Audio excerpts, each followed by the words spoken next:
अस्सलाम वालेकुम। अब हमारा टॉपिक है प्रॉपर्टीज़ ऑफ डिटर्मिनेंट। डिटर्मिनेंट्स को हम पढ़ चुके हैं। जैसे जो है जो भी मैट्रिक्स हमारे पास होता है उसकी जो मॉड फॉर्म होती है वो क्या कहलाता है, डिटर्मिनेंट होता है। जैसे कि 2 3 4 5 है, सही है। तो अगर ऑर्डर 2 वाला है तो इसका डिटर्मिनेंट क्या मिलेगा, इन दोनों का जो है इन दोनों के प्रोडक्ट को इन दोनों के प्रोडक्ट से माइनस कर देंगे, यानी कि 10 माइनस 12। जो ऑर्डर 3 वाला भी किया हुआ है एंड सो ऑन। अब इन डिटर्मिनेंट्स को जो है एक्सपेंड करने में जब ऑर्डर 3 वाले आ जाते हैं, जैसे कि थोड़े कॉम्प्लिकेटेड आते हैं, जैसे कि अब ये है, अब इसको अब हम एक्सपेंड करेंगे। ऑर्डर 3 वाले को भी एक्सपेंड करना हमें पता है, हमें एक्सपेंड कैसे करना होता है।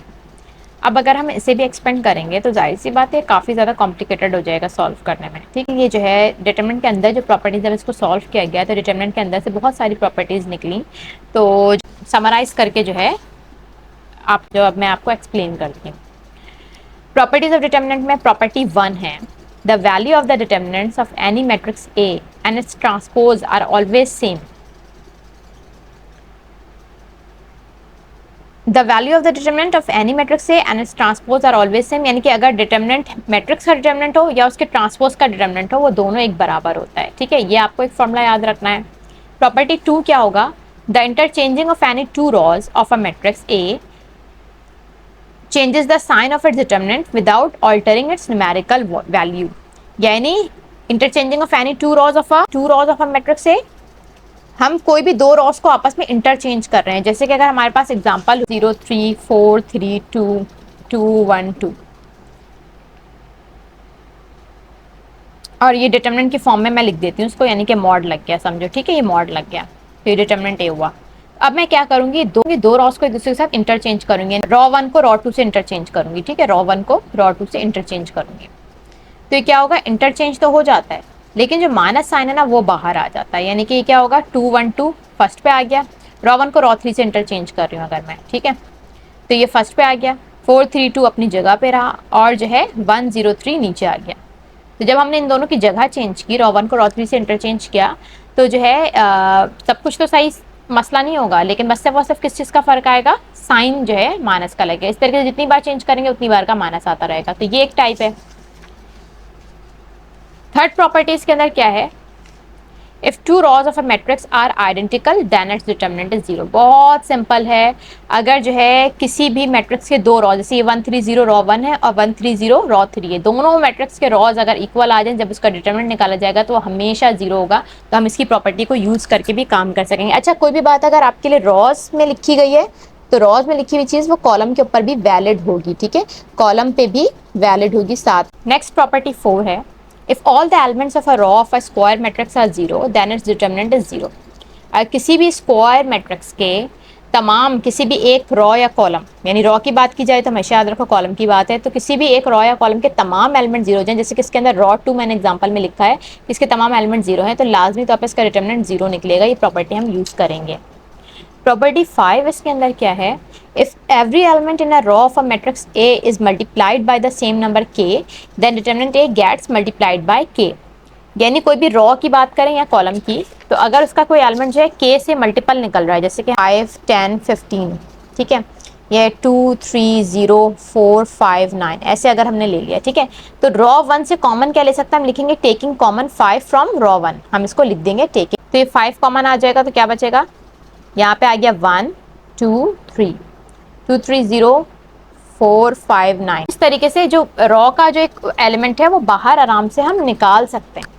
यानी कि ऐसा है ना कि बिल्कुल ये दोनों मैट्रिक्स सेम है, सिर्फ ये 5 का इसका बाहर आया हुआ है, 5 स्केलर जो है वो बाहर आया हुआ है, कॉमन आया हुआ है। तो आपको ये याद रखना है कि अगर आप ये 5 स्केलर को इसी तरह बाहर रखें, क्योंकि अब ये सबका प्रोडक्ट बन गया ना, अगर आप इसको बाहर रखोगे और जो है इसको एक्सपेंड करोगे या फिर जो है इस रॉ को डायरेक्ट यानी इसको नॉर्मली एक्सपेंड करोगे तो दोनों का आंसर हमेशा बराबर आएगा। ठीक है, यानी किसी एक से भी अगर हमने कॉमन कोई चीज़ ले ली तो वो ओवरऑल सबसे मल्टीपल ही कहलाएगी। सही।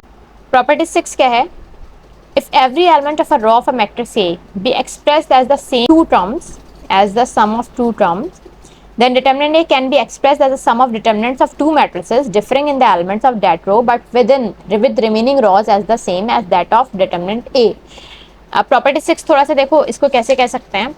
अच्छा, अब इस वाले को हम कैसे समझेंगे कि देखो एक ये मेरा मैट्रिक्स ए है, ये मेरा टारगेटेड मैट्रिक्स है, ठीक है, मैं क्या करूं, अगर इसका जो एक कॉलम कह लूं, जो भी चीज़ हम कॉलम के लिए एक्सप्रेस कर रहे हैं वही चीज़ हमारे लिए किसके लिए भी होगा, रॉ के लिए भी होगा। ठीक है, ये डिटर्मिनेंट को हम किस तरह से लिख सकते हैं कि डिटर्मिनेंट बी के जो एलिमेंट्स हैं हमारे पास कॉलम 1 के जो एलिमेंट्स हैं और डिटर्मिनेंट सी के जो कॉलम 1 के एलिमेंट्स हैं, दोनों को अगर हम सम करें तो 16+1 यानी कॉरेस्पॉन्डिंग एलिमेंट्स को 16+0 16 जो कि इसका फर्स्ट एलिमेंट है, इसका जो सेकंड एलिमेंट है 16+4 वो 20 है और 16+1 17 ये इसका एलिमेंट है। ठीक है, तो हमने किसी एक रो या किसी एक कॉलम को हमने एक्सप्रेस कर दिया दो डिटर्मिनेंट की फॉर्म में। ठीक है, और वो क्या करेंगे, जो उनके जो वही कॉलम्स होंगे, जैसे कॉरेस्पॉन्डिंग कॉलम कॉलम 1 है तो इनके कॉरेस्पॉन्डिंग कॉलम 1 ही होंगे, उनके एलिमेंट डिफर होंगे कॉलम इसके कॉलम 1 के एलिमेंट्स के।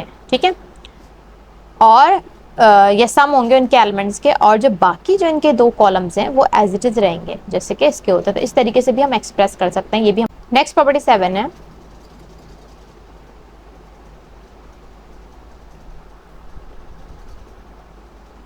नेक्स्ट प्रॉपर्टी 7 है the elements of one row of a matrix A are K times the corresponding elements of its another row that determinant A बराबर 0।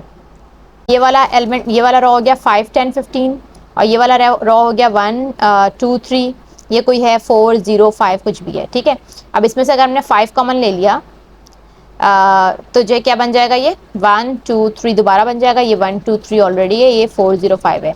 तो इसका अगर एलिमेंट चलो k टाइम्स था लेकिन ये दोनों रॉ सेम आ गए तो ये डिटरमिनेंट फिर भी क्या क्या बन जाएगा, 0 बन जाएगा, क्योंकि जाहिर सी बात इसका डिटरमिनेंट तो 0 है, ये स्केलर से मल्टीप्लाई होगा तो ये 0 आ जाएगा। ठीक है, तो ये एक प्रॉपर्टी।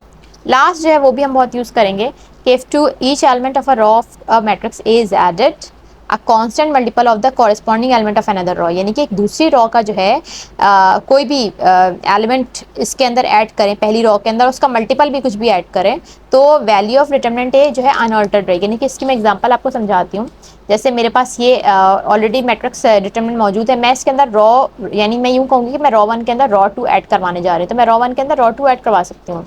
रो 1 के अंदर काम होगा 5+1 6 10+2 12 15+3 18, और जिनमें काम नहीं हो रहा उनको हम क्या रखेंगे, एज इट इज रखेंगे, उन जो है रॉस को हम अनऑल्टर्ड रखेंगे। ठीक है, तो ये हम कर सकते हैं कि किसी एक रॉ में या किसी एक कॉलम में दूसरा रॉ या दूसरा कॉलम ऐड कर सकते हैं, और दोनों को भी ऐड कर सकते हैं, दोनों रॉज और दोनों कॉलम को भी ऐड कर सकते हैं, और कभी इनका मल्टीपल करके भी ऐड करवा सकते हैं। जैसे कि अगर मेरा ये दिल चाह रहा है कि मुझे कुछ अपने हिसाब से चाहिए तो मैं इन पूरी रॉ को 2 से मल्टीप्लाई करवा दूँ। ठीक है, अगर मैं 2 से करवाऊंगी तो मैं 1/2 बाहर रखूंगी और पहले मैं इसको 2 से मल्टीप्लाई करवा दूंगी और फिर माइनस करवा रही हूँ। ठीक है, तो जो है ये क्या बन जाएगा, चाहूँ तो मल्टीप्लाई करवा दूँ उसके बाद माइनस करवा दूँ, कोई मसला नहीं, लेकिन करवाते हुए ही कर दूंगी। यानी 5 - 2 3 हो गया, ये 2 2 4 है तो 10 - 4 6 हो गया, और ये जो है 3 2 6 है तो 15 - 6 9 हो गया।